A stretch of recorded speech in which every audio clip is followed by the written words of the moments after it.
এই পাউরুটিটার কথা মনে আছে? আমাদের ছোটবেলায় এটাই পাওয়া যেত। এখন প্লাস্টিকের প্যাকেটে বিক্রি হয়, আর আমাদের সময় বিক্রি হতো বাটার পেপার দিয়ে তৈরি একটা কাগজের খামে। স্লাইস ব্রেড তখন ছিল বেশ অভিজাত একটা বিষয়, সকলে খুব একটা কিনতো না। কি জানি, হয়তো দামটা বেশি ছিল। 3 চাকাওয়ালার লোকাল বেকারির একটা ভ্যান এসে এই পাউরুটিটা দোকানে দোকানে দিয়ে যেত। স্কুল থেকে ফেরার পর মা এই পাউরুটি আর দুধ খেতে দিত। খেলতে যাওয়ার তারায় পাউরুটির টুকরোগুলো গরম দুধের মধ্যে ফেলে দিতাম, আর গরম দুধে এই পাউরুটিগুলো গলে যেত। তবে পেছনের শক্ত অংশটা ছিল অমৃত সমান।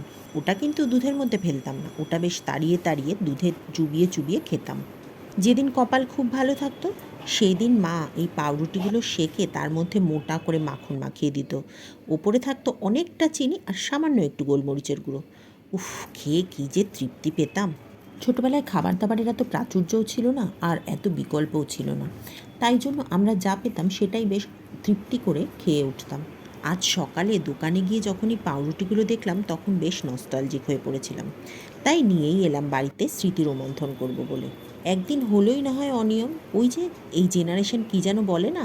হ্যাঁ হ্যাঁ, মনে পড়েছে, চিটমিট।